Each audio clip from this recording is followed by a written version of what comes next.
Hey guys and girls, Board now back with you. On this video I returned to Ozark, so this is going to be my review of Ozark Season 3 Episode 7. It's called In Case of Emergency. Full spoilers from the start of this review as always.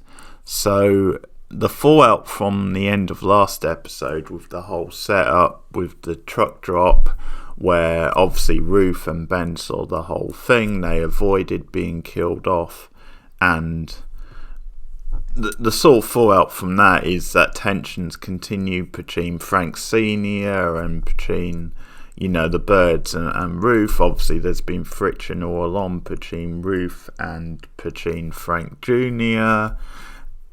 Another thing that happens is it intensifies Maya and Trevor's investigation, and although in some ways it was like a positive move for the birds, it also has consequences because it sort of puts them back under the spotlight a bit more, and it makes Maya even more determined. So we have an interview scene because they start to hear bits and pieces, and they know about some of Ruth's involvement with the birds, and they call her in for questioning. They sort of find out that she was, because obviously she tends to normally be a part of those drops, so they're a bit suspicious, and she wasn't there.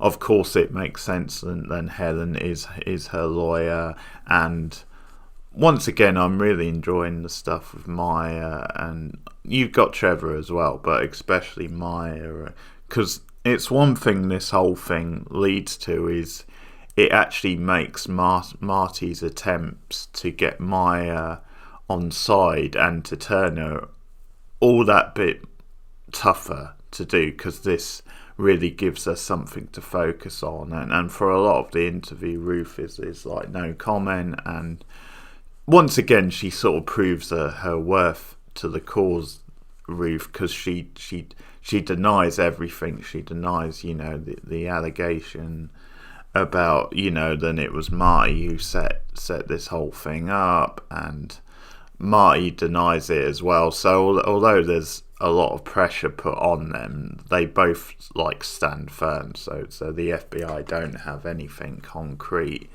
but we do see the impact it has on the various characters involved, and how it makes things a lot more frantic and tense between the mafia, like Frank Jr. and what have you, because Marty obviously says, well, it wasn't us, it was this group of people, and things come to a head because Ruth asks Marty, can you arrange to have Frank Jr. taken out, because he's causing all this trouble and he's someone you can't really trust. It's best not to really have him around. And Marty definitely, going with the cooler heads will prevail option, and it's best not to stir shit up any further, which I think he's probably right with. So he refuses to do that.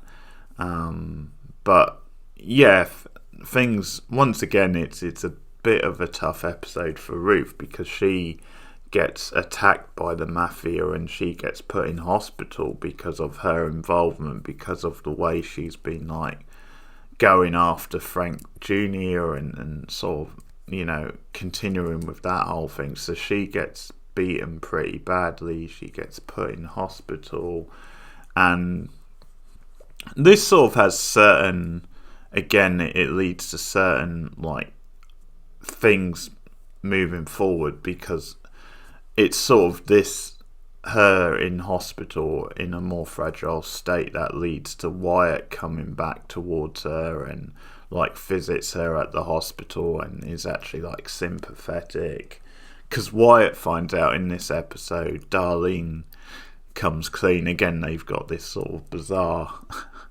quote-unquote romance, but she actually comes clean to him about her killing Jacob, and believe it or not, Wyatt doesn't run a mile. He sort of feels something for Darlene. He sort of wants to be there for her, so he's actually there for her, but because of what happens to Ruth, he also goes back to Ruth, and the sort of tone of the scene is that Wyatt is sympathetic and he's blaming the birds for what went down with his brother and his dad. He sort of blames the influence they had on Ruth and what they made her do, etc., etc. And you know what? In many ways, I can't really disagree with that. I think there's a lot of truth to that. Now, there are certain circumstances, and I don't think it's quite that simple, but I definitely think Wyatt has a point. But it's a good scene. It brings them back together, and now it's obviously going to be interesting to see what happens with them in the future, because obviously Wyatt still has this relationship going on with Darlene, and Ruth is hardly in favour of that. I can certainly see Ruth rubbing Darlene up the wrong way, so there's some meaty stuff that could come out of that, definitely. So, a couple of things with Helen in this episode, because she and again, this is like connected to the plot with Tommy and with the van, because of course Tommy was sort of like killed and in that whole thing. So Helen has decided that then she wants her daughter out the way, then it's not safe for her, and she demands she goes back to Chicago, but Irene stands firm, doesn't want to go back to Chicago, so that's sort of not the end of that plot. And there's also stuff with where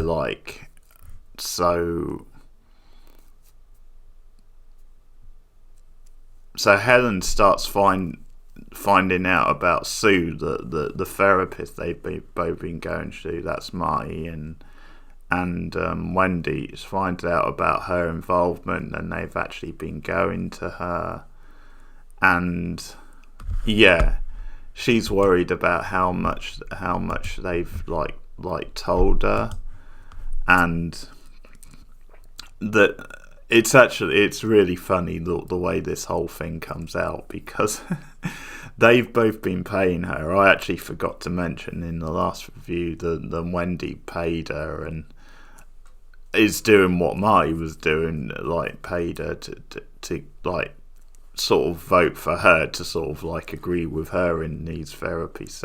So it's almost like she's burning the candle at both ends, she's profiting from both birds, but she's not telling the other one, so she's enjoying getting money from both of them.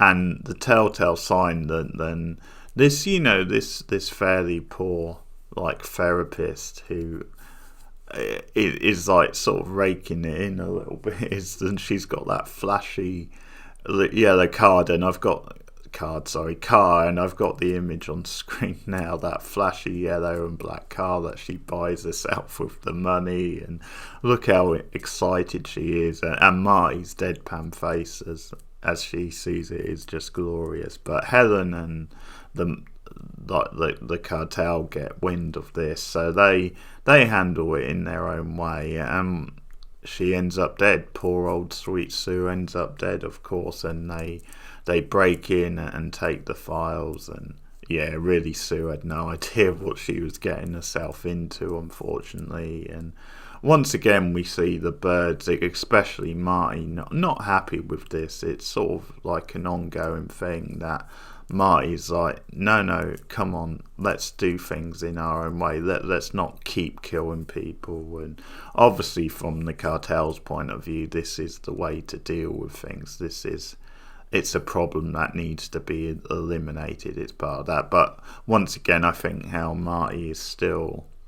And I think there's some logic to what Marty is saying, although obviously they're very efficient and clean up after them. There's sort of some logic to, if you can minimise the death, then it's probably wise to. But obviously the cartel aren't going to consider that. They're going to think it's very dangerous to be giving information to this therapist, and then for her to be driving around in this flashy car, people might start asking questions, and they do rub her out. But the most important thing about that scene is like how, once again, upset Marty is. I think they both are, but I think Marty a little more out of the two, and how they're scrambling about and worrying about, are the Keitel going to do this or not? And because obviously you get scenes where they try to talk like Helen out of it and things like that. So,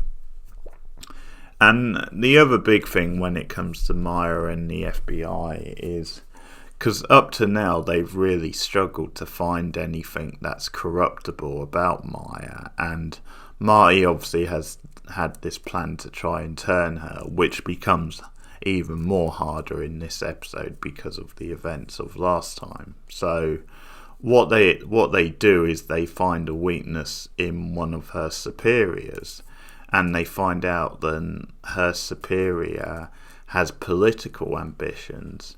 So what they do is they feed the superior information. Then Maya sat on like information, sat on like the chance to sort of bring the whole thing down, or to like make arrests at an early stage, because she was thinking bigger picture and I want to bring it down. And you know, there were some more implications, and once again it's a good sort of like interesting direction, because it sort of shows how Maya is sort of above board and does have a lot of like morality to her, whereas on the other hand her superior maybe is, you know, typical of this show, is a little bit more murky and brings that into question. So it is the one moment so far where Maya is like slapped down a little bit, and it's obviously a clever way to do it, where it doesn't break Maya's character, but they sort of find a way to get to her through someone else, through like one of her superiors, and really goes to some of the themes of the show. So it's another really solid episode with some good development with pretty much all the characters. So that's Ozark. Once again, I will be back soon with the next episode. Let me know your thoughts in the comments below. Like and subscribe. Just to promote something else I did recently on a movie front, a horror movie front, is I collaborated with another podcast. I collaborated with the Horror Movie Tea podcast. We got together and we discussed Hellraiser, the 1980s horror movie, and you can find that review now up on the channel. You can also find it up on their channel. It went up the same day and the same time as I put it up here, so obviously that's something else you can check out review wise. And obviously if you are listening to this and you have an interest in that sort of thing, do go and search out their content and check out their channel as well, because there's a lot of stuff that is worth checking out there. But that's a collaboration I did recently, so you can check that out if you're interested in Hellraiser and want to check out that review. Thanks guys, see you again soon. Bye.